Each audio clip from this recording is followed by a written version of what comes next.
টেলিপাড়ায় অভিনেতা অভিনেত্রী পরিবর্তন নতুন কিছু নয়। কখনো ধারাবাহিকের মাঝপথে নায়িকা পাল্টে যায়, কখনো আবার পাল্টে যায় অন্যতম পার্শ্ব চরিত্র।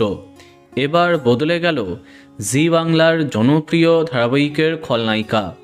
আমরা কথা বলছি জি বাংলার অন্যতম জনপ্রিয় ধারাবাহিক চিরদিনই তুমি যে আমার নিয়ে। বেশ কদিন আগেই এক্সক্লুসিভলি তোমাদের জানিয়েছিলাম যে এই ধারাবাহিকে আসছে অন্যতম প্রধান খলনায়িকা, আর সেই চরিত্রে যাকে কনফার্ম করা হয়েছে তিনি টেলি অভিনেত্রী স্নেহা চ্যাটার্জি। সবাই এক্সাইটেড হয়েছিল, মোটামুটি কনফার্ম ছিল যে সেই নতুন চরিত্রে তাকেই দেখা যাবে। কিন্তু শেষ মুহূর্তে সবটা পাল্টে গেছে।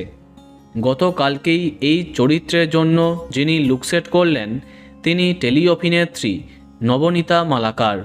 হ্যাঁ, এবার চিরদিনই তুমি যে আমার ধারাবাহিকের মাধ্যমে টেলিপর্দায় কামব্যাক করছেন নবনীতা মালাকার। ধারাবাহিকে খলনায়িকা হিসেবে তাকে দেখা যাবে। এর আগে এসভিএফের আরও এক জনপ্রিয় ধারাবাহিক অনুরাগের ছোঁয়াতে তিনি কাজ করেছেন। নিম ফুলের মধু ধারাবাহিকেও খল চরিত্রে তাক লাগিয়েছেন তিনি। দেখা যাক তার আগমনে কেমন জমে ওঠে চিরদিনই তুমি যে আমার। তো বন্ধুরা, এখন তোমার কি মন্তব্য কমেন্টে জানাতে পারো। আর এই রকমই আরও অনেক ভিডিও পেতে সাবস্ক্রাইব কারেন্ট বস। ধন্যবাদ।